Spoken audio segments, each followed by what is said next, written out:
because I want to walk with Elias. Hey, what's up, everyone? It's your boy Elias, aka the Sith Lord, aka the Doctor of Style, and whichever other nickname I come up with throughout this episode. Uh, today, I'll be having my boy Rudy Campos Jr. co-host alongside me. Come into the room, Rudy. Say his name and he appears. Of course, you say his name and he appears. It is Rudy Campos, man. A part of Pleading the Sith again, man. I'm kind of liking these episodes, and so does everybody else, man. Everybody's loving these episodes. Yeah, man, I'm getting a lot of love behind the scenes. Glad you could co-host with me on this one, bro. We have an amazing guest set up for today. I know we got a good one. I tend to bother this guy a lot, and he tends to jump on nerd and all this other talk. But this is you, man. I know you're excited to have him on because it's hard to get this guy on a lot of times. So.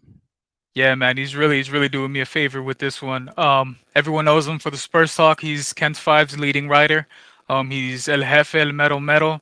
Let's bring him on in. Welcome to the room, Jeff Garcia. What's up, dudes? What? Hold on, I gotta get this. Can we do that one more time, Rudy? Please. Can we do that one more time? We gotta do more Vader. Don't know the power of the dark side. You know, I actually have a hat. And on the side of the hat that I wear once in a while on Los, it says, "You don't know the power of the dark side." And nobody has ever seen it. They can't figure it out. I'm waiting for the first person to see it. So hopefully that'll happen. Man, soon. I'd intentionally drop something just so I could flash the camera real quick. Try to get them to catch that. Yo, Jeff, check this out. Since you referenced Star Wars, check this out. Check this bad out. Hey, what's that, dude? That's the Ben Kenobi. Is that the exclusive? Yeah, it's the Chase exclusive, black light and whatnot, bro. I approve. Hey, but Sith, damn good show, buddy. I heard a lot of good things about it. Appreciate it, brother. You probably have the best podcast in the game when it comes to Spurs and whatnot with Locked On. Thanks for having me on. I mean, I really tapped into the dark side. It seems like because I left a lot of people unhappy, bro. You did, man. Yeah, I saw some comments left on the Lowe's episode. You were, I guess, whenever this app comes out. I guess it was last week. Man, this one guy really came at you hard because you shouldn't have opinion because you're not from San Antonio. What was the other one? You're not old enough. I mean, you got everything. Enough. I'm not old enough. That's a new one. I was like, oh man, they still think I'm a baby or some shit. That's all cool with me. I mean, my favorite insult was he probably paid to be on. Yeah, and I saw it, and my first thought was like, okay, this has got to be one of your friends. That was my gut reaction. Was like, it's got to be one of his boys around. And then I saw you react. I said, oh, it's not one of his friends. Yeah, I was like, no, people are too emotional. But it is what it is. I mean, that's enough about me. Let's get to the nitty-gritty. Let's talk about Jeff Garcia. I know you're probably overall the Spurs talk, bro. I know people would have you on. That's all they ask you about. But what do you say we talk about some of your other adventures? You're hosting. Yeah. You're hosting all these different Comic Cons. I mean, you got AlamoCon, Big City. What is it? The Big City Countdown? Oh man, yeah. There's so many. There's there's Big Texas. There's Riverwalk Anime. There's the big winter one in San Antonio called Kawakan. Now, Rudy's been to these before, but since you've never been to one, this is one you have to bring your A++ game in the world of anime. I mean, this is like deep dive stuff. I mean, even Rudy's family that has gone there, they didn't tested my knowledge, and I'm stumped. I'm like, I don't know. Yeah. But that's a serious one. But it's pretty big in the winter. And then the new one now is the Big Texas Horror Con, or TerrorCon, I should say. So that was fun. I survived sitting next to Michael Myers, Sith.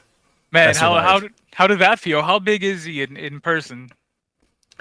He's a tall dude, but he's not like jacked, Interesting enough, he actually played Conan the Barbarian in some of his earlier work as kind of like not obviously not Arnold, but I think in that realm, like before Arnold came on the scene, like another type of like B movie or something like that. So he did that, and but he was just so down to earth. And I know you're probably going to touch on this later, but someone up to him and asked him about how he stays in shape for the role. It's a physical role, and he's not old, but the years are starting to creep up on him. He's like in his 60s, and one thing that's took away from that was he said when he goes to the gym, it's the mindset. He says, if you train like an old man, you're going to look like an old man. If you train like a young guy, you're going to look like a young guy. I remember sitting there with him, Elias, and like this. I was like, I should write this down. I mean, this is awesome. I mean, that was just awesome. And then, but overall, I mean, these cons have been, there's some times I have to pay lots of times. I do a con, and then like when I get back to, it's like you go back to reality. It's such a weird shift because you're sitting with Michael Myers, you're sitting with Juliette Lewis, you're sitting with the entire freaking cast of Cobra Kai and then the OG movie actors, and then you go back to work on Monday. And it's like such a high. It's hard to like get out of that. Yeah, the come down is what they call it, right? The come down, the cooling off period. I can't imagine. I imagine sitting next to them probably gives you like an adrenaline rush, especially if it's someone not that you idolize per se, but you admire. You mentioned Cobra Kai. There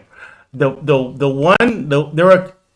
I try not to fanboy out, but there was one I just told the guest. I said I'm fanboy right now, and that was Machete. That was Danny Trejo. Danny Trejo. Yeah, I told him right when he sat down with me. I said, everybody's looking at me on the stage, and I look at him, I grab my microphone, and I just tell him, I go, look, I'm going to be honest with you now, I'm fanboying out right now. And he starts laughing. And then I looked at the crowd, and I told the crowd, hey, don't tell the organizers of the event, because I'm not supposed to do this.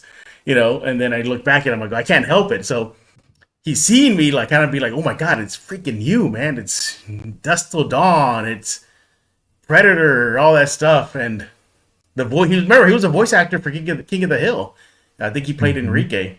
And remember, he was the voice actor for Bane. And then he was in the Book of Boba Fett. So I'm telling him, I was like, oh my God, you're in the Book of Boba Fett and you were in Predator and this and that. And then he kind of calms me down. He puts his hand on my hand because I'm going to say that. He goes, it's okay. He goes, let's just have some fun. And I'm just staring at my hand like, oh my God, he's touching me. You're like, Machete touched me. Yeah. That one I fanboyed out. The second one I should say maybe the one that I fanboyed out most was actually meeting Ralph Macchio and Rudy, help me out. What's the other guy's name? William Zabka. Yeah, seeing those two guys, the original Johnny Lawrence and Daniel LaRusso.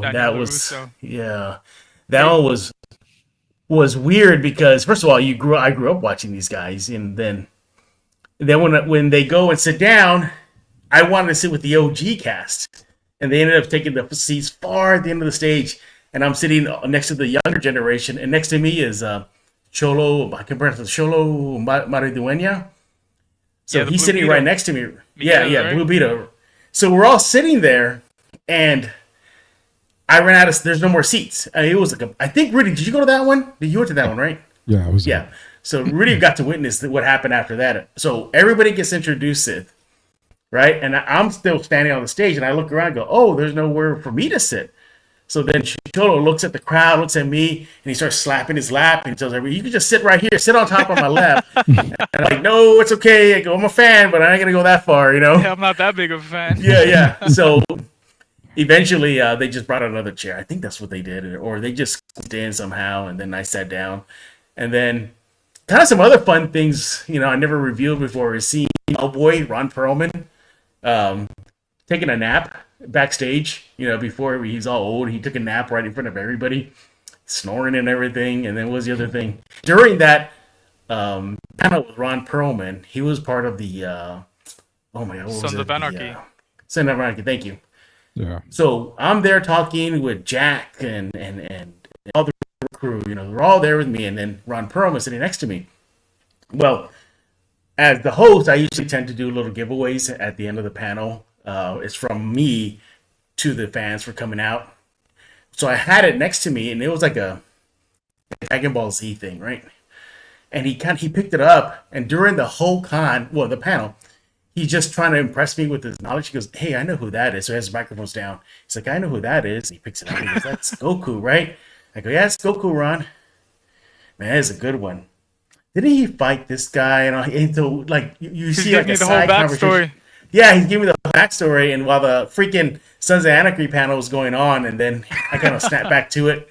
We go back to the audience, and we just field those questions, and those fun. Now, have I ran into some diva moments with actors? Sure. There's Let's hear some. Let's that hear was- some. Rudy. there was one that I shall be, but there was one that got a little diva and scolded a fan for being a fan and taking pictures during the panel. I'm not kidding. Stopped the panel with me, pointed the person out, and goes, "What are you doing?" And they said, "I'm taking pictures." And we all thought they were just playing around. And he's like, "No pictures, no pictures, right?" Another fan does it, stops the panel. What did I just say a little while ago? Just going on and on and on. He even scolded the official Comic-Con videographer that's there to document everything and told him you have to cut it out. That's corny and as then- hell, bro. Yeah, I mean, fans are there to see, you're there, to my knowledge, he's never been invited back. He was a handful. Shit, I don't blame them, bro. I mean, the fans come out, they travel from all over, just to Right? meet them. They Yeah. pay a pretty penny for those panels. Do they? But Do they? Shit, But bro. I mean, you got this other things. One of the I guess coolest thing I've done, and it was not by design or anything. So they brought all the original hosts of Blue's Clues, right, from the very first iteration to the last one, right. It was a big deal. The panel was packed and everything, right. I do my thing, and then it's time for fan questions. And one fan went up there in the microphone and says, "Hey, I don't know if you ever had this opportunity again before, but I got all three of the original hosts on stage. Apparently, I don't have kids, so I don't know if there was a particular Blues Clues song that was very popular with babies, and like they all sang it on every season, I guess. So they start singing it, right? So I'm on the couch and I kind of like scoot over, right? Okay, that's their thing. I'm gonna let them sing their song. Well, the third host, so the most recent host, he grabs my arm, pulls me in. So there's a video somewhere of me singing a Blues Clues song with the original host online somewhere. I don't know the words, Sith, Rudy. I don't know the words. So on the microphone, you just hear me saying like, "It's a blue dog, he's happy." I don't know what to say. He's hitting the last word of every line. Yeah. So there's video out there somewhere. Some fan that went out there has it on video. You'll see the guy. They reach over and they go, "No, join us." And they think I know the lyrics. I don't know the lyrics. Man, it's so all that was about a fun faking it moment. to you. It's all about faking it till you make it, brother. Man, I was faking it. And I think one of the most badass things I did, and perhaps the first time that I actually got nervous, it was a combination of nerves and fanboyism, and that was when I hosted the Mandalorian panel. That one, I mean, you're talking about Carl Weathers. You're talking about the guy who plays the big jacked Mando with the big cannon for the gun, the one that was kind of a rival to Mando. I forget his name. With the Gatling gun. Yeah, him, and then the armorer. So we're all there, and then I remember meeting Carl Weathers. I remember this is about a week before he passed away, and I have pictures of me with him doing selfies, so they're kind of treasured. So he's a big Lakers fan, huge Lakers fan. And I got him to say "Go Spurs, go" reluctantly. He hated it. He did not want to do it, but the fans were egging him on. And then he's like, "I guess." He goes, "He went "Go Spurs, go," and he went all crazy. The thing about that one was that we did something different. We did a little bit of Q&A, but all of us had agreed beforehand that we're gonna have a contest. And of course, leave it to Carl Weathers. He goes, "Why don't we have a push-up contest? Whoever can do the most push-ups in their cosplay." Thing, I forgot what it was, but I was just sitting there like, "Oh my god, I got the Mando panel here. I had the voice actor of Anakin Skywalker and Ahsoka Tano one time. I was able to get the voice actors for Goku and Vegeta to do an impromptu skit of how and Goku would argue over the last Antonio breakfast taco, and they went back just on the spot. They just turned it on, and Goku obviously always hungry. He's trying to get it. Obviously, Vegeta's getting competitive. So in the back and forth, arguing over the last San Antonio breakfast taco, bickering. Vegeta stops it, and imagine these guys are like in their voice, so it's sound. I mean, it feels like I'm sitting next to Vegeta and Goku in real life, and the taco's gone, and then Vegeta realizes that Tien stole it. So, no, the Yamcha stole it. The Yamcha stole it during their bickering. Yes. So that was fun. I mean, that's just the tip of the iceberg. I mean, from stuff, what these cons have allowed me to experience, and it just fell on my lap. It really how it all started. It just fell on my lap. There's no secret. I think all of San Antonio knows that I'm a big nerd. I don't hide it. I'm very open about it, and I love it. So, for those that don't follow me on X, Monday through Friday, I start off the day with some sort of like cool, nerdy video, whether it's, Anakin and Lord Maul fighting or whatever, or something like that, from Superman, whatever. If it's nerdy and it's cool and it's fun, then like you go up there. So I was doing that for a long time, and then one con eventually just said, "Hey, wait a minute." He goes, "You're okay?" They were like, "You're okay just being a nerd like that, geeking out every day?" I went, "Yeah." They go, "We got a part for you." And then that's how it all started. And I've been doing this since, oh my God, I was still in New York City at the time. I would fly from New York to San Antonio to host these things. I think I'm going to guess 6-7 years now. And then one thing led to another. Then another con reps were there. They're saying, "Hey, can you do ours?" Another one's there. "Hey, can you do ours?" And slowly, little by little, that's how I have. So I have like 4 cons that I host throughout the year now. Now, there's some cons that are hard to get in, like to be an MC. And I hear San Japan, I've tried with them, and it's like talking to a wall. Like, they don't listen. They don't listen. I even went to their booth at San Japan, introduced myself, and I got a like, "Oh," they're just like, "No, we're good." Man, I would have whipped out your portfolio, your photo ops and whatnot. Like, this is what I do. How are you not going to have me on? This is what I do. Yeah, that's what I do. And then they were like, "No." Now, there are some cons that I have declined because they're not for kids. There's a couple of those.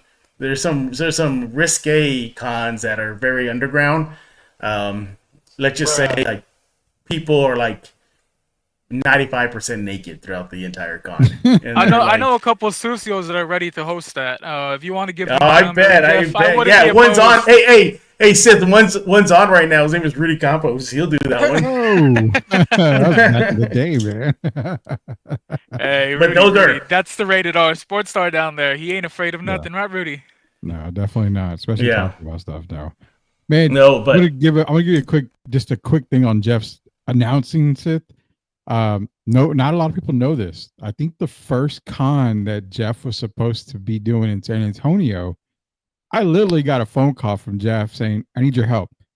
I may not make it to this con." Oh, that's right. So I remember that. Yeah. "I need you to be on standby to host all these panels." Now, keep in mind, I know zero about a lot of the anime stuff coming out. So he's like, "I won't know till Friday or Thursday late." Yeah. So like the last second. Yeah. I'm Monday morning, I get the call, and I'm that whole week, I am researching everything about the panels because I figured I'm probably going to have to host these panels because you won't be able to make it in town in time. And I was shitting bricks, man, left and right. But man, I know that shit was keeping you up. The pressure was getting to you, Rudy. I mean, I was like, okay, I can handle it. But this leads to something that I wanted to ask Jeff, and you're going to kind of like this. That was the first time Jeff ever met and talked to Johnny Youngbosch. Now, I bring him up because there's an evolution to Jeff and Johnny from button heads to buddies now. I want him to talk a little bit about that because it's crazy how it was, man. I remember Jeff telling me, like, Johnny was kind of rude and, just didn't really open up. So the next time I talked to him and Johnny was in town, it's like, hey, he's like friends of mine. Like, we're good buddies and stuff. But that was like the evolution of Johnny and Jeff right there.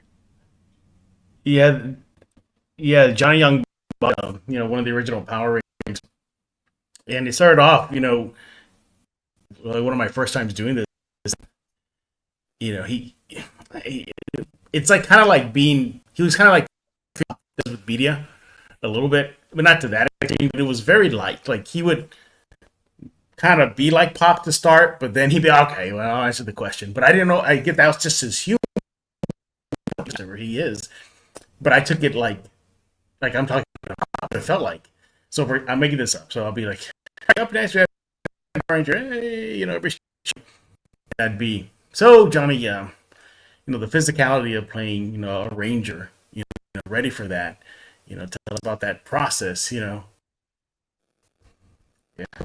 you got no choice, right? And then he just get quiet, and I'm like, like, oh my god, he's gonna be one of those actors. So then another lap around, go back to him. Oh, Johnny, did you take it from the set? Do you still have the original helmet? Do you have?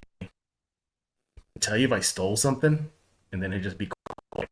And then, then eventually, afterwards, though, he's an 80. He's like, oh, buddy. He's like, hey, that was a good one, man. And I'm like, what the fuck just happened? What's going on here? What are we doing? Then the next con just happened to be back to back. So on the same thing, but this time now he's being a little snarky, but now he's answering it. Yeah. So it was almost like trial with him. Now. I run into him at cons, and even if he's not doing panel, it's like, hey man, what's going on? What's up? He goes, it's a shame I'm leaving tonight. Otherwise next time, let's have dinner. It's just weird, a very surreal, Eli. It's just surreal that you get to. I mean, a couple of weeks ago, I sat next to an Academy Award-winning actress, Mira Sorvino. Oh my god! And then I'm like, it's you. It's mimic. But now you kind of I got a lot of those under my belt now, and I think the best is doesn't take a genius. They're just people. I hang out with them. I talk to them. Like Johnny is the best one. Johnny's just cool. Sees me, big old bro hug, everything. The Michael Myers with him on day 2 of the con, I think it was, or day 1, I'd say. Then I just see it, and then you see them, and they'll stop me. They'll be like, "Hey, Jeff, what's up, man? What's up?" I'm like, "Oh, hey, what's going on?" I gave like, "Okay, cool." So, but they're fun, and I'm so glad I get to have that in my life. Wow, I was absorbed as long as I can, but I have this thing. I was going through my cell phone the other day. I was like, oh my god, I got all these pictures from years and years in there. I want to print them out and put them in a photo album or maybe a big poster of it. So whenever I'm, or about to cash my chips in and people look back and, hey, who is this guy? Well, look at this. Check this out. Look what he did. Go ahead and flex on everyone. Yeah, bro. Fun. That's like a nerd's dream to be able to host a con of any sorts. And I mean any sorts on this end, even those adult ones you're speaking of. But yeah. Well, they don't have movie stars. They don't. It's just the very interesting cosplay contest they have a lot there. Oh, okay. I'm reading. I'm picking up what you're putting down, brother. But Yeah. you mentioned a couple. Hey, can you hear me? I think you're breaking up a bit, bro. Rudy. Yeah, you able to hear? I think I lost him. Yeah. Okay, you want to write a note, refresh on my end, because on my end, you guys are seriously delayed.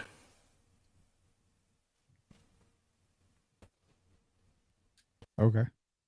Can you hear us now? We good? Yeah, I'm gonna do. Alrighty. Okay. Could always edit this, no, Rudy?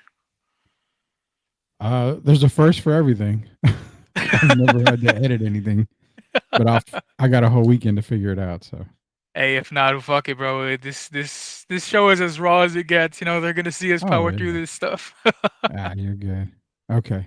Okay, yeah, that's a little better. All right. Yeah, it was worse and worse and worse and worse. like, oh no, I don't think I can keep up now. All right, No, you're fine. so I guess we'll pick it up at the Cochino Con. Yeah. Yeah, well, we'll get past the Cochino cons. So you just finish covering all your cons, Okay, right? all right. You want to You count me listed a down? couple. Yeah, you listed a couple of your favorite guests, right? So you Yeah. mentioned Karate Kid.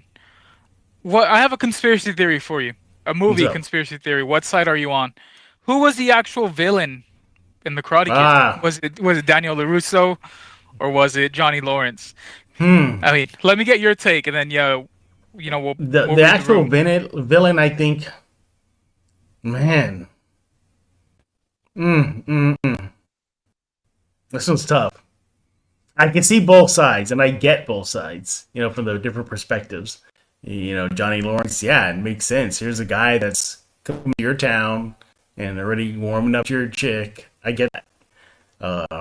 Didn't LaRusso didn't he dump water on him in the bathroom? I think something like that. Yeah, Dump water on him. that was like halfway through the flick after like they had already called their piece or whatever. So he's still instigating like an asshole, bro. But Yeah. I'll say, Let me guess. Elias is gonna go with Daniel LaRusso, right? oh, for sure, bro. Let me tell I you what. knew it. Like you said, you're not knew gonna it. show up to my hometown. You're not gonna get involved in mine and my girl's relationship problems. Yeah. He deliberately he hits Johnny in the face and expects not to get hit back, not knowing that Johnny Lawrence is a 3-time champ or whatever he was, All Valley champ at the time, bro. And then he's just instigating from the beginning of the film till the end. Like he's just a gnat. He's a bug, bro. But the true villain, in my opinion, would have to be LaRusso's mom. Because how are you gonna let your boy just hang out with a random maintenance dude and not check in on him? That was pretty weird. I was gonna go with Kreese. Oh, that With Kreese. that guy's a fucking nutcase. Yeah. But I like But if his I had to pick one, man, I think I lean towards LaRusso as not being the villain.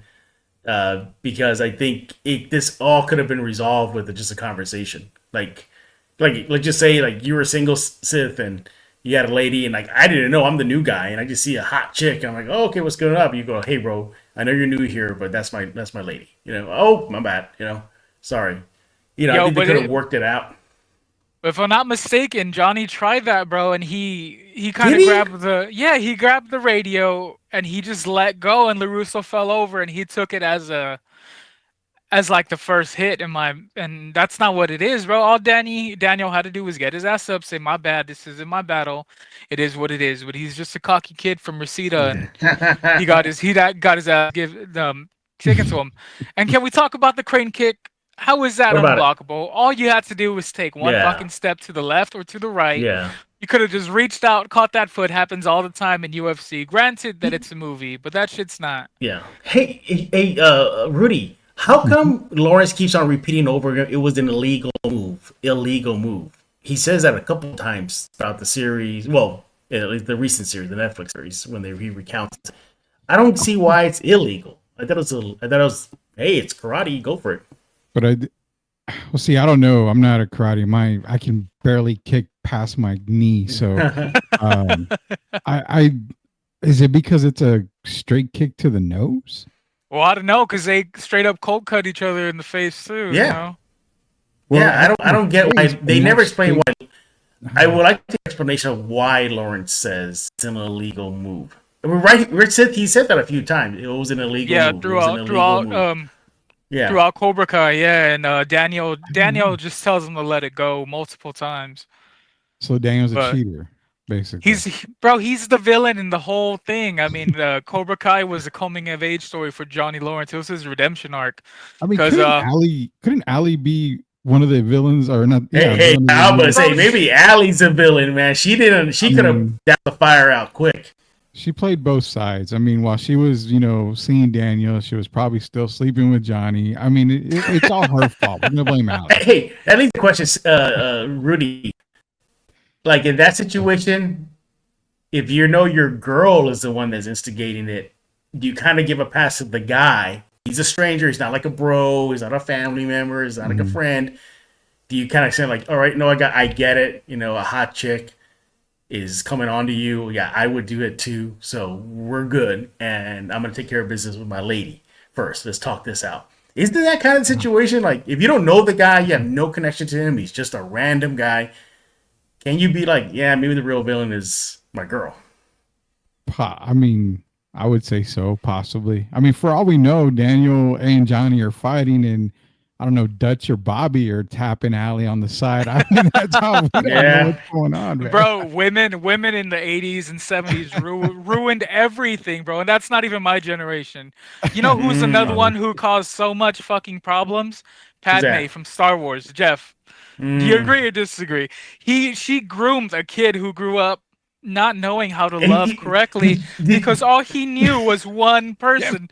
And she groomed him from the age of 12, and look what he did. He destroyed galaxies, murdered a whole race. The power of the dark side.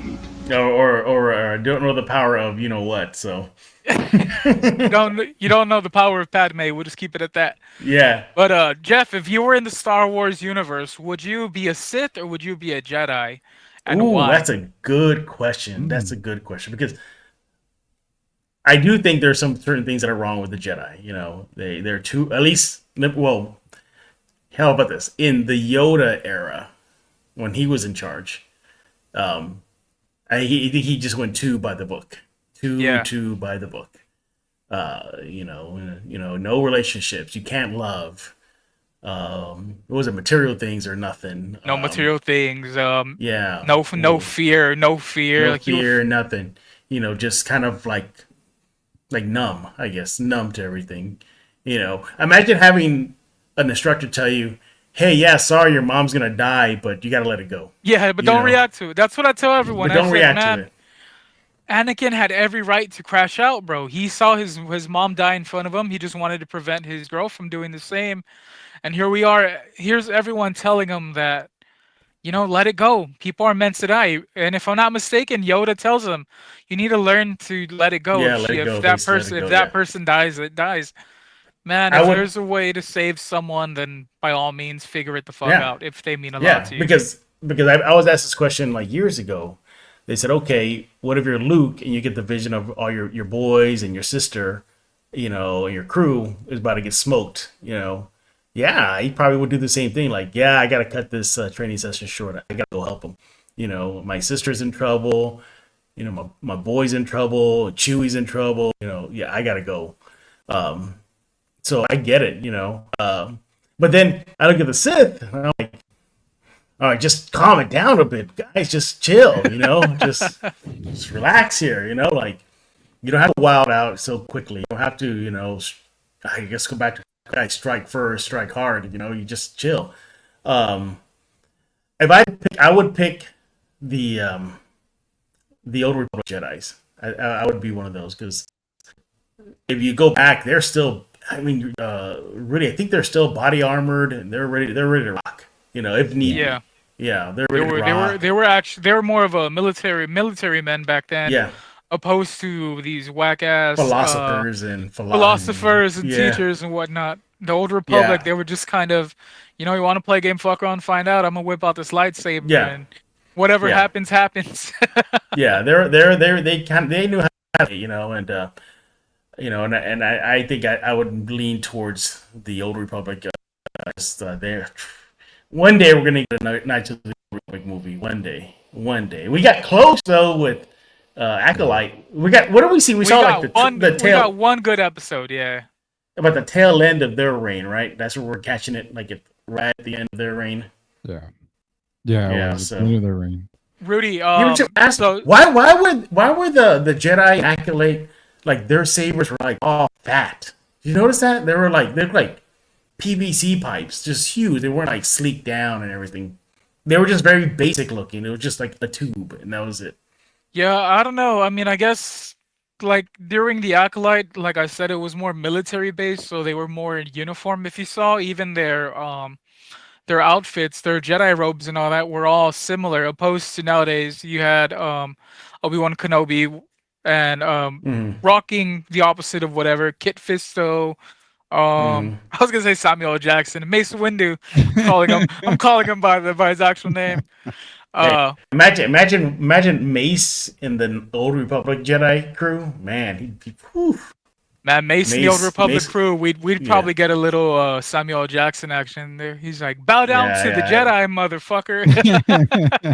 Well, I love it. I love it. If you go back and watch Revenge of the Sith, he tells Anakin flat out, I think so. Basically, I don't trust you. Like this. Yeah. He told him flat out, I don't trust He's you. like, make me trust you. Make me trust you. Told him to his face, yeah, you're good, but you're not gonna be part of the crew. And I was like, dang, yeah, he wasn't playing, man. And they just didn't listen, did they, Rudy? They just didn't listen. No, they never did. They never do listen, man. That's the problem. So Rudy, Jeff has gotten on my case a couple of times because I told him I haven't seen that Transformers movie from when is it from, Jeff? The animated one. 86? 86, yeah. Oh my god. He tried talking to me about it one time. I was like, bro, I don't know what the hell you're talking about, but go ahead and cook, Jeff, because that's all you. I bring it up because I have a question from our boy Mike Baez. Yeah. Bear. Jeff, he asked if you could voice any Transformer, Ooh, that's a good one. Autobot, or Decepticon, which vehicle or alien would you choose to voice? You know, if I could do Decepticons first, out in cartoon voice, not movie voice, but the cartoon voice of the Galvatron voice, I felt it was off. It felt high pitchy and whiny. What Leonard Nimoy did in the movie was pretty good, but when they transitioned his character to the cartoon series, it was very just whiny, and I never liked the voice actor or the voice direction they went with Galvatron. So I would try to redo Galvatron, but make it similar to what Leonard Nimoy did. I get what they were trying to do because, and Rudy, I think you know this. OG Megatron, that boy was more of a general. He was more of a military guy. Yeah. Galvatron was more of a royalty, and look at his helmet. It was basically a crown. Megatron had a military helmet on. So I kind of would have loved to blend the two right there. But if I could go back and fix it, I think I'd fix the Galvatron voice. Just never in the cartoon. It just never really hit me. Now, for an Autobot, let's see. I'm going to mess with Prime because that voice is iconic. You don't mess with it. It's iconic. It's like wanting to change Vader's voice, bro. You don't do that. You don't. You don't change Starscream's voice. You don't change Soundwave's voice. Are you okay with Shockwave, Rudy? I mean, is that still iconic? Is Shockwave's voice is iconic? So there's a few I was thinking about. Shockwave's one of them. I'm going to throw Ultra Magnus in there with Robert Stack in the movie. Yeah. And then as great of a person as Judd Nelson is, I think Rodimus, Ultra Magnus, and then Shockwave, they all sound off, but they all sound very unintimidating. So if I had to pick characters, I would have probably redone all three of those. But yeah, Shockwave, who's supposed to be one of the most, iconic and, big bad Decepticon, he had a voice like a librarian. I'm like, what are you talking about, man? I mean, oh, wait, I got it. I think if I can do it now, I appreciate what they wanted to do. I could redo it though. I would revoice Computron's voice because he was very always in a fight. He would just think everything out. He'd be like, "Oh, I'm fighting Sith Elias, okay, and before I throw my first punches, the air is going to the wrong direction. If I apply this forward, he's getting his butt kicked the whole time." He goes, "Okay, if I use this amount of torque in my hand, during a fight, and then I put it here, and then he's getting cooked." I think I would change that one up a little bit more. I think I would have gone opposite, because the Technobots, they were very, when they were individual, they were kind of like just a crew, just a bunch of boys. Yeah. But when they came together, they became stiff robot, like the traditional, I am going to overthink everything. So I would love to have kept that vibe with Computron, just because Computron, smart, just to get it, and I think that would have been good By the way, Rudy, did you know this? Judd Nelson replayed the voice of Hot Rod in the cartoon series. Yeah, I do remember He that. came. Yeah. Well, not like years after Generation 1 was over, when they kind of did revivals. Judd Nelson came back for Hot Rod, I think. Yeah. I don't know about Rodimus, but he did come back for Hot Rod.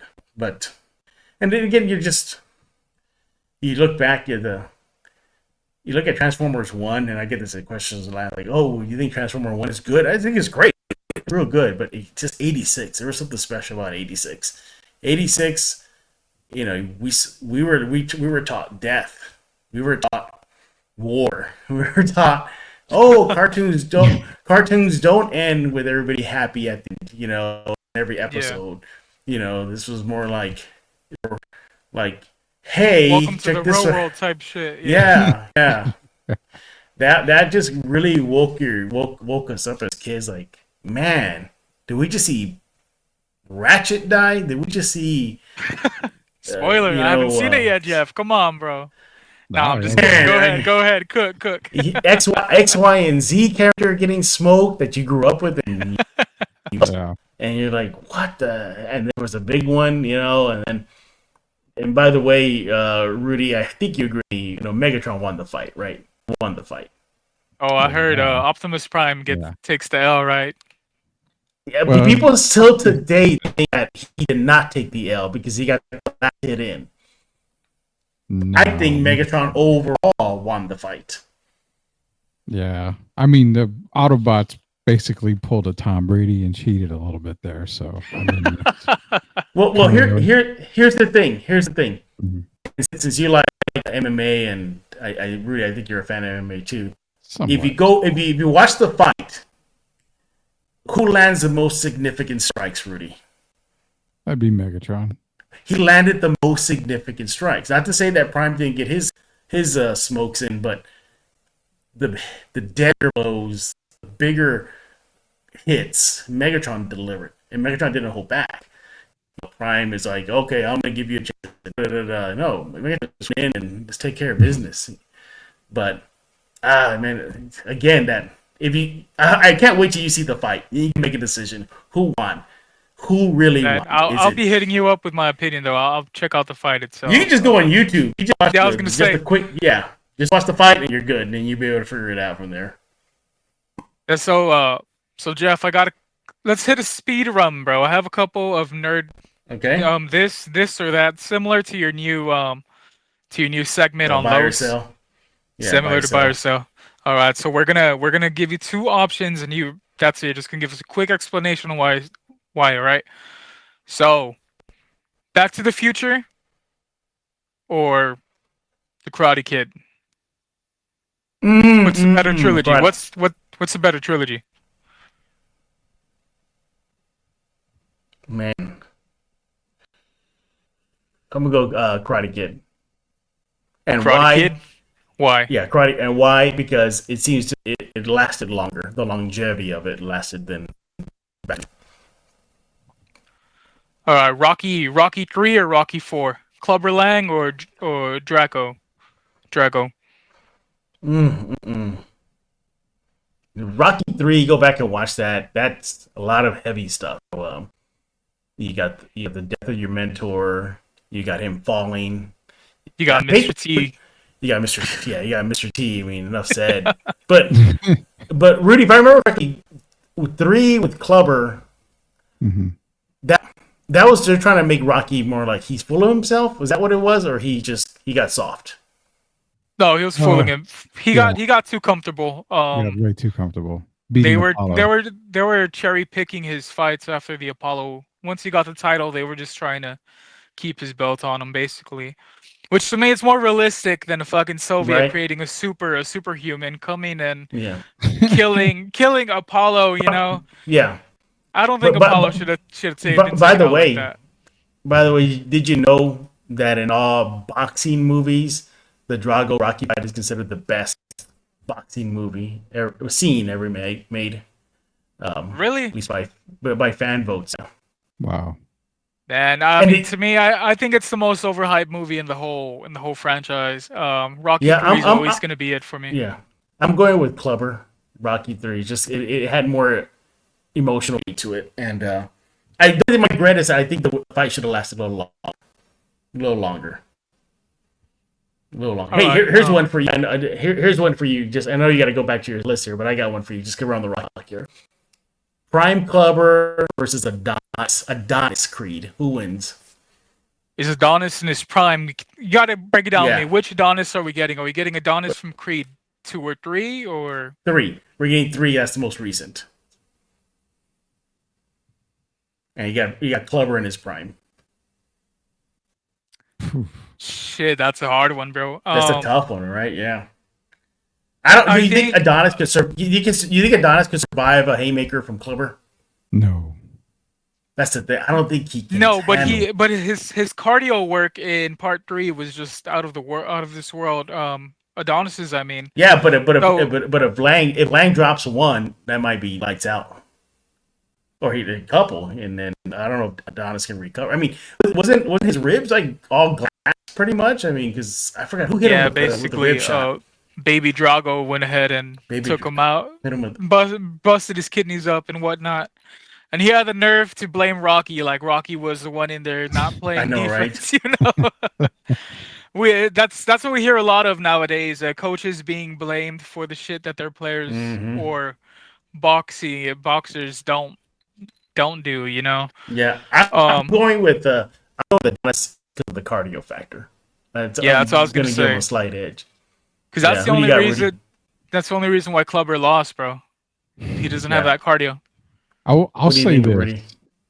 I was always a big Clubber Lang fan, so I would probably stick with Clubber because that one hit. But gotta ask this thing, man. One hit. Well, when Clubber fought Rocky, was that really Clubber's prime? I mean, he was. We don't know what his right? prime was. Wasn't that when he was peaking? Yeah. So I don't know. I mean. Yeah. Clubber is a different type of boxer. I mean, he's a street dude, bro. That's just pure strength. Yeah, kind of what. But that's the thing too. Do you think Adonis could handle a street fighter? I don't think so. He's too soft. He was too sheltered. I mean, a lot of people are gonna say, "Oh, well, he was raised at a detention home and all this stuff." Man, he still comes from the Creed family. He still had those checks in his back pocket. Yeah. He was still sheltered, bro. I don't want to hear anything because even between him and Jonathan Major's character, he wasn't even the better fighter between them two. But no, Clubber Lang, he gets the win, and at that, if he catches him early, he gets the win the same time he got it over Rocky. Round 3, KO. I think if Clubber were to land one on Adonis goes back to the court. Like, oh my god, like. I don't know. I think the doubt will settle in on him. He's gonna send his ass with his daddy. I know. By the way, I do give was that Michael B. Jordan kudos, and you probably know this. He choreographed a lot of the fights based off Dragon Ball Z. Yeah. Bro. Yeah. He's a big anime fan. He even what is it? His Killmonger attire was a reference to Vegeta, the Saiyan battle armor. Man, why can't we get that in a movie? Say we get DB Evolution, but why can't we get that kind of look? You know, I mean, I was like almost spot on battle armor Saiyan though. I mean, it was really, really good. Just needed if I'm not mistaken, they got the Cat in the Hat treatment, Jeff. The live action film was so ass that Toriyama says, "Nah, we're not going to be doing that at least for the foreseeable future," because what's her name, Mrs. Seuss, put the kibosh on any more live action flicks because Cat in the Hat was that horrible. I remember going to the movies when Evolution came out, hyped, and I remember walking out like, what just happened? Oh, I didn't stay for the whole thing. They got like 20 minutes out of me, and I was like, you know what, this shit's corny. I'm out. Ah, my god! But sometimes corniness is good. Like my wife and I we just watched Nacho Libre. Maybe like 4 days ago, and I told my wife, "You actually find this shit funny?"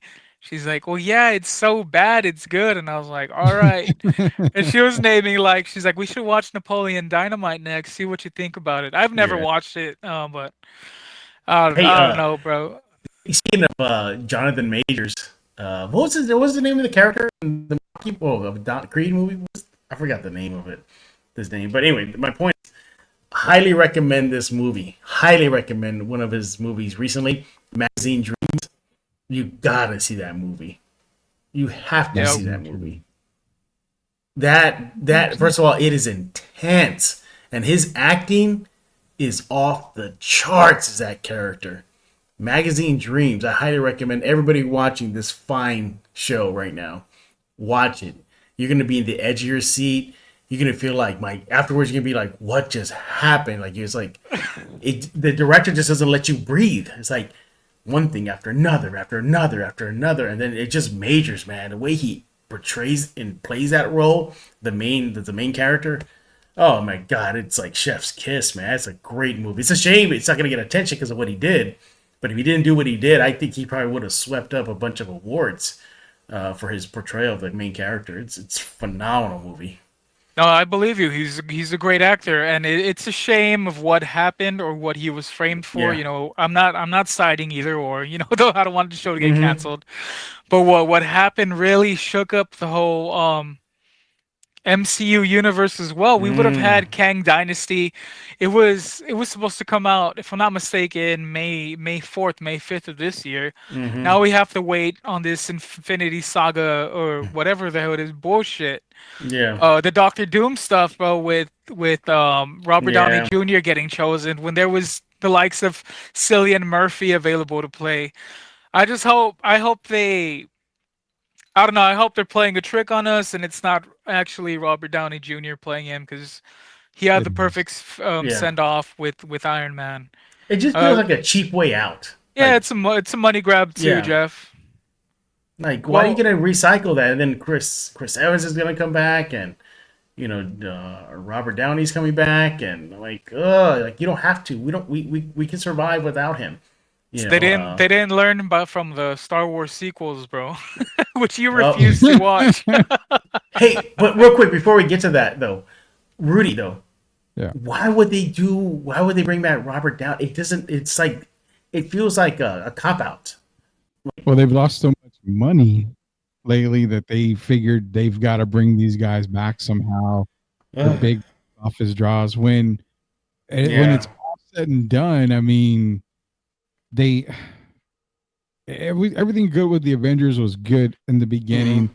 I just don't think the transition that they had between directors and actors and what really killed MCU. I'm just gonna pretty much say it.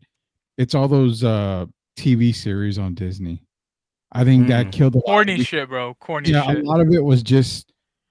I mean, it's basically I was just reading a comic book and just that story arc in a comic book, and you could have done without it. I mean, if you want to run, I love the Moon Knight series.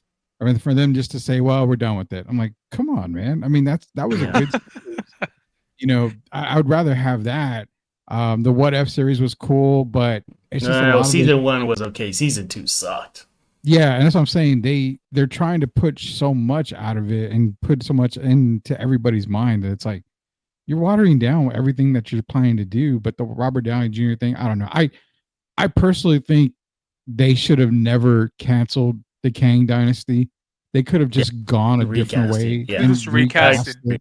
Yeah, I agree. I mean, it happens all the time. I mean, and that's why I'm like, why did you get away from that? Kang would have been the perfect transition into Doctor Doom, the absolute perfect transition. Now you're having to come up with, well, Robert Downey Jr. is going to play Doom. Well, how the hell is that going to happen? You know what? I don't even think they know yet, for being honest.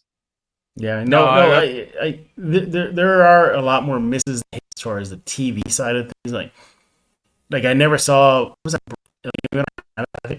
I never saw it. Never saw that. Harkness, that series. Yeah. Never even seen a single second of that series. Echo was I guess, I thought Show was just too corny. And like it just felt like it just didn't feel like it's like a comedy show, you know. But there's hits, you know, like Daredevil Reborn. That's phenomenal.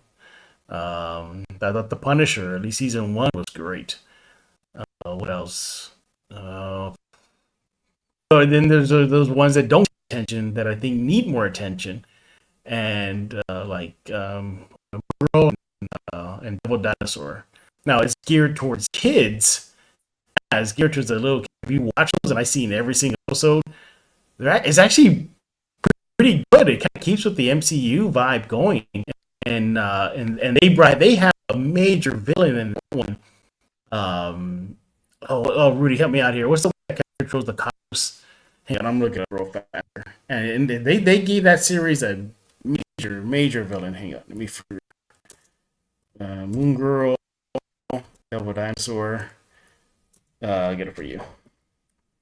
Yeah, I can't remember offhand who it was. God, he's the one. Hang on, I get it here. Beyonder, that's it. Oh, the Beyond, yeah. Yeah, they gave that series the Beyonder, and it's voiced by. Oh my God, I can't remember the voice now. Good Lord, getting old already. but good music. It really captures the MCU. It's really good. But again, it's like you look at it and it's like, oh, it's like it is geared towards the little kids, but the show itself is pretty good. But, I'll probably give it a watch with my kid then. I mean, even not like she pays much attention to stuff other than Bluey, right? But it's worth a try. Lawrence Fishburne voices the Beyonder. Lawrence Fishburne, Morpheus, right? Yeah. But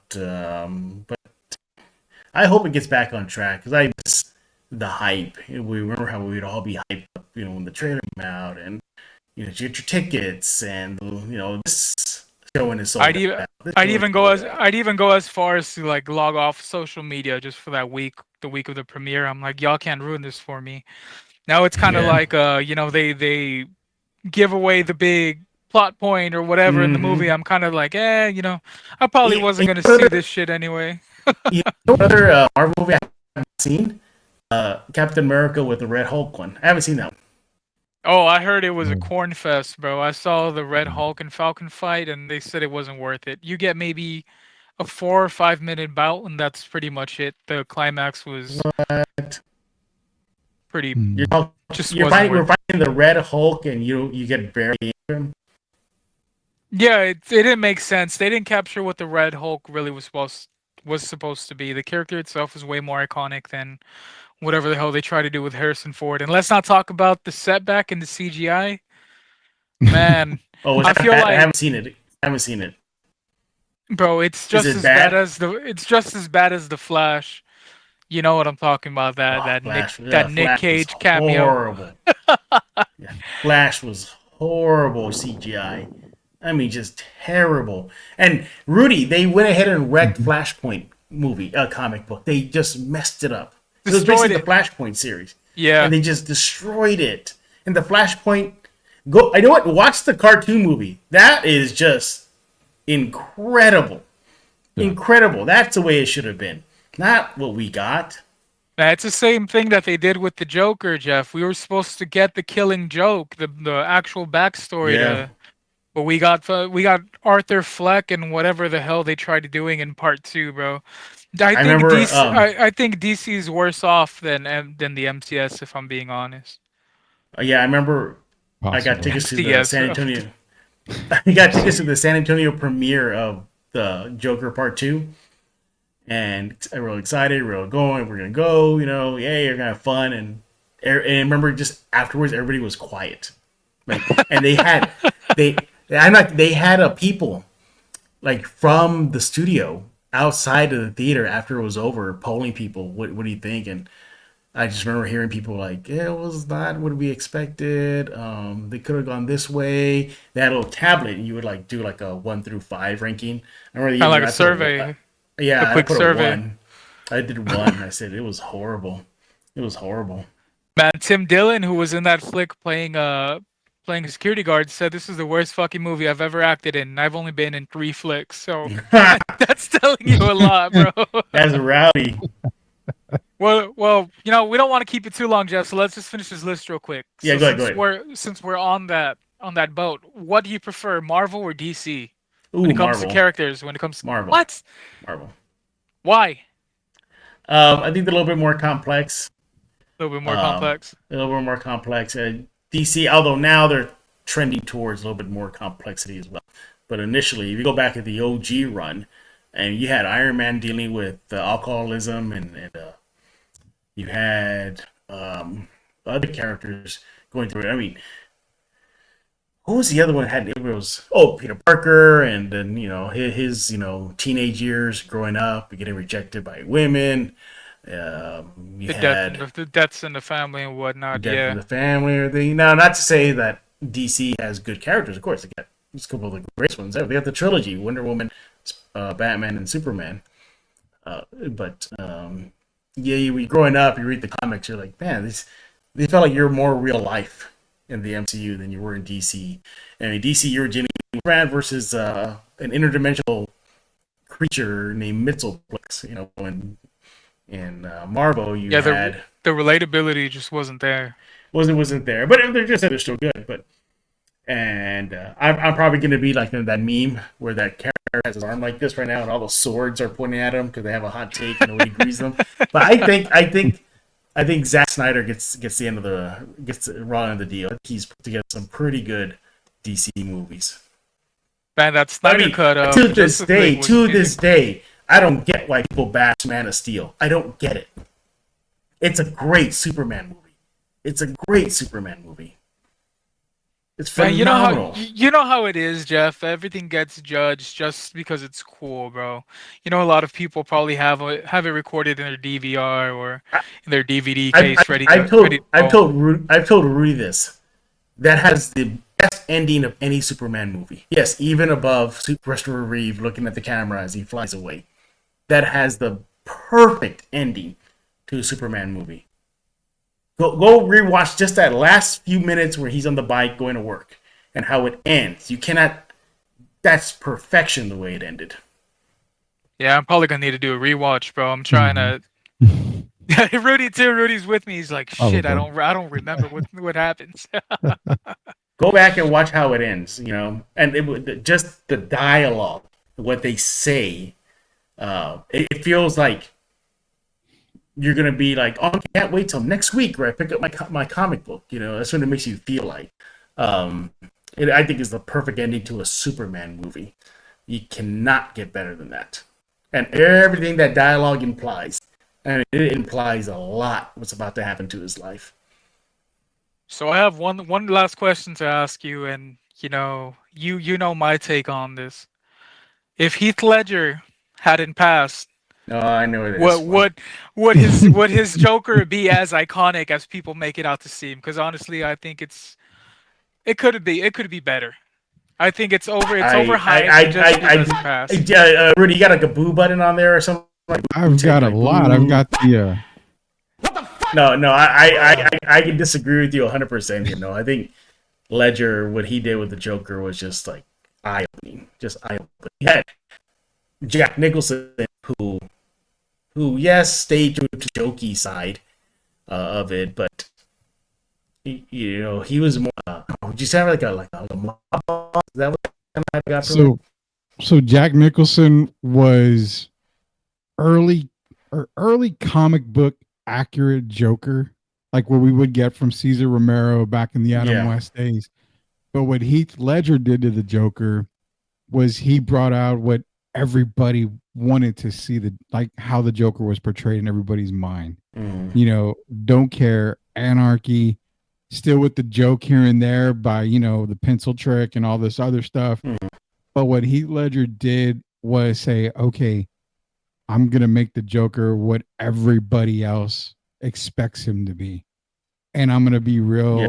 I don't know if you'll ever get a perfect Joker more than Heath Ledger's. I had high hopes for Joaquin, and obviously that got close, but it didn't pan out.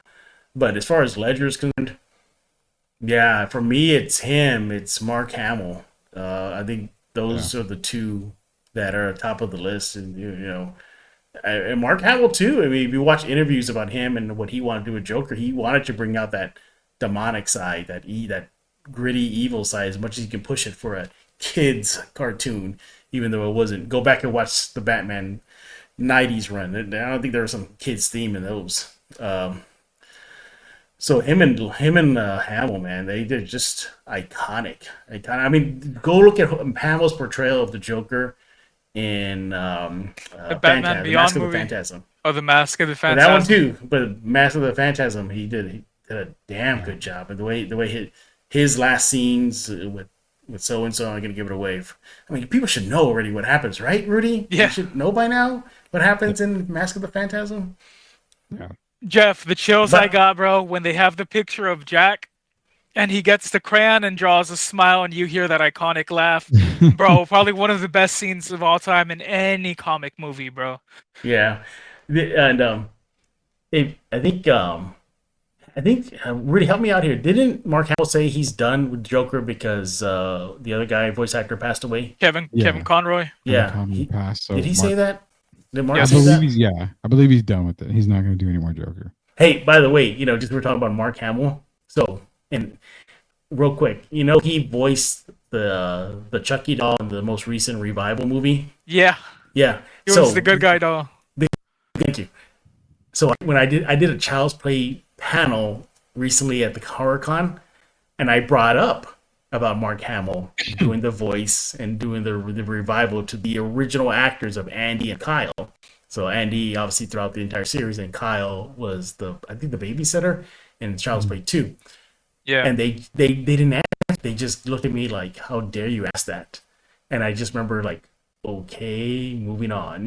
Saying that they looked like they were pissed off that not at me, just more like a revival was made and that a different voice actor took over.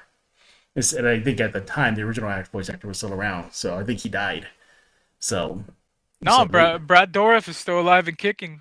he's still alive and kicking. Okay. Yeah, Well, he then was he voiced Chucky in the in the TV series, right? in the TV series as well. Him Yeah, and his daughter, so- who she got that laugh down to a T, bro. So let me put, if you're running to the original movie cast of Child's Play, don't bring up anything about the revival.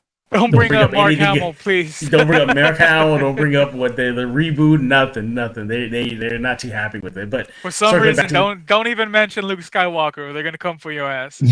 Yeah. No, and I did. I mentioned Mark Hamill, and I just remember sitting in the chair with them. They're looking at me like this fury just in their eye. I'm like, okay, I'm not gonna mention it anymore. I thought it was a fair question. Child's Play. It's part of the franchise. Yeah, I mean, still the same character, but all right. Still, yeah. But as far as Joker is concerned, no, I totally disagree with you. Ledger, what he did was just phenomenal. You can watch that whole movie and still be, just left with your mouth open after his performance. I mean, from him barging into the party to the interrogation scene to thinking 5-10 steps ahead. From what did he do, Rudy? Did he put ropes in the skyscrapers to stop the helicopters? I mean, little things like that. Yeah. Just so awesome. And then, again, his final line. What was his final line? He tells Batman, "I think we're meant to do this for years." And Forever. Yeah. and he goes off and he just Basically angles tells her. them without you, there's no me, or without me, Yeah. there's no you either. Iconic. Just as iconic as having the great Jeff Garcia here on Plead the Sith. Bro, I loved having you on here. Glad we were able to move on from the Spurs stuff and just Yeah, thank you for that. I nerd out. appreciate that. Yeah, it's a breath of fresh air being able to nerd out. Because usually, hey, can you come in and talk about the draft or Popovich retiring? And, No, I told Rudy, let's leave the controversy and the Spurs talk to the side. Let's let Jeff nerd out for once. I know. hey, my voice- you want to hear some controversy, Rudy? Oh God, what is it? Sith didn't believe that I worked out. Oh golly, dude. No, I didn't believe he was as big as he is. I was like, oh, okay, he probably works out like the rest of us. But we saw him at No. HorrorCon, and it was like Bane sitting next to Michael Myers. So I was like, all right, I see you, bro. I Yeah. see you. Yeah, But, Jeff's Rudy- definitely working out left and right. Yeah, Rudy's the only person in San Antonio, at least among friends, to see me during a workout. Nobody else has ever Yeah. seen it. Yeah. Yeah. Cause I had a couple passes for Rudy for a con, and he had to pick him up, and I said, "Well, I'm going to the gym. That's where you're gonna get him." And then he drove up, and I came out, and I was like, "Damn it!" And I remember going back inside the gym, being like, "Shit, I don't like letting people see when I'm at work," but Rudy got to see. Yeah, it's like imagine Jeff. It's like the little thin waist and the muscles are like out to here, like massive U.S. He's carriers. built like 2000s Triple H, Rudy. You know the reference. Yeah, yeah. You know what physique I always admired in WWE, and it's a tie, but I'm trying to lean towards Batista, like peak Batista. Man, he was a tank.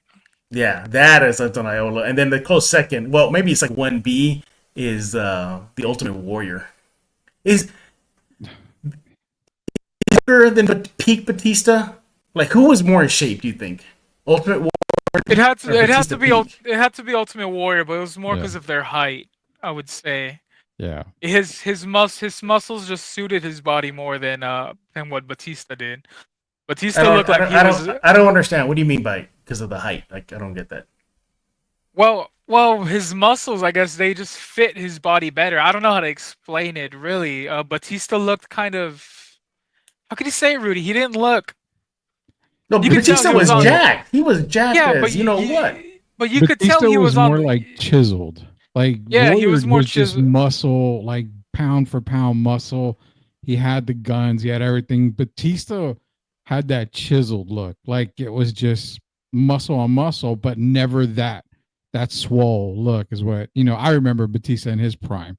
He wasn't like super swole like the Warrior was. The Warrior was, pure muscle and pure steroid. That was Yeah, That's what it was. Yeah, that's what it was. Pure steroids, pure test, pure cocaine, all the above, bro. Yeah. But there's no doubting that the Ultimate Warrior was indeed an icon, bro. He Was Warrior was shorter than Batista? I want to say he was because Batista's Yeah. pushing about 6'3", 6'4". Warrior's about a good 6 foot, 6'1". Okay. So his body just his height stumpy. made up It was for like it. a It helped. stumpy He was muscle. stumpy. He was stumpy. I Yeah. guess is what we're getting. Really? I don't remember Warrior being stumpy. I remember him being tall. Well, I don't know. No, so look, Jeff, I'm gonna blow your mind. How tall do you Okay. think Rhea Ripley is? I'm gonna guess like 5'10". How about you, Rudy? Rhea Ripley, I've always thought she's probably the same 5'10", maybe pushing 6 foot, like right at 6. Oh, she's barely hitting 5'7". No, she's Just not. that- Stop. She's 5'7". Look it up. Everyone else in the ring with her is pushing about 5. They're about 5 feet, between 5 and 5'5". What? Especially Liv Morgan. Liv Morgan's only 5'1". Jordan Grace, the new muscle mommy, Yeah. she's ripped to the gills. I believe she's 4'11". Bro, I'm telling you, they. What? No I thought way. Rhea Ripley was over 6 feet. Did you? Yeah, so did I. Did you fact check it? No, I need one of y'all to haven't fact check it. I believe you. I mean, I appreciate WWE wrestling, but you're the expert in that area. So, yeah, bro. damn, That's she's all. only what? Did you say 5'6", 5'7"? 5'7", Rhea Ripley. 5'7". They make her look like a beast in the ring. Then. Yeah, I thought she was at least 6 feet. I thought maybe she'd top off at about 6'1", 6'1" and a half. Dang, But, man. And she's pretty shred too. I always tried to work out, but I couldn't get past Dusty Rhodes' physique, so I just kind of quit. Dusty Man, Rhodes. I'm built No. like Yokozuna. Oh, jeez. I would say, Rudy. I thought you were gonna say you were built like Tugboat. Oh God! Oh. Back in the day, I could have easily joined the Natural Disasters back in the day, but after losing some weight, I tried to get to. My wife's a big Randy Orton fan, so I tried to get to his physique. Yeah. And no, I kind of got to Cowboy Bob Orton, and that's about as Close best enough. as I Close enough. That's not You're bad. It's not You're still hitting horrible. Orton. You're still in the Orton realm. That's Yeah, cool. Bob Orton. So with that being said, that's my co-host Rudy Campos Orton, and thanks for joining us here today, Jeff. Much love, bro. Anything you want to plug before we sign off? Yeah. I don't know when this is coming out, but the NBA draft coming up, so keep it on. If you're watching on X, or follow me on X. If you're not, Jeff G, Spurs Zone. Follow there. I'll be at the draft. Well, remember at the Spurs meeting of the draft. There we go at the Victory Performance Center. So we'll get to hear what Brian Wright has to say about picks. We'll see what they keep them, and we know we're going to keep them at least. So we'll see what happens then, and then get ready for summer league. Maybe I'll fit in a little vacation between now and then, but we'll see. Yeah, just also go to Locked On Spurs. This past week or whenever it comes out. Elias was on representing the fan base. He had hot takes. He's getting cooked in the comments. Go read what's saying to him. Rudy comes off on Spurs at least once or twice a week. You'll probably catch him soon. So subscribe to Locked On Spurs. Alrighty, well, this is it, y'all. This is episode 3 of Plead the Sith. Thank you all for tuning in. Until next time.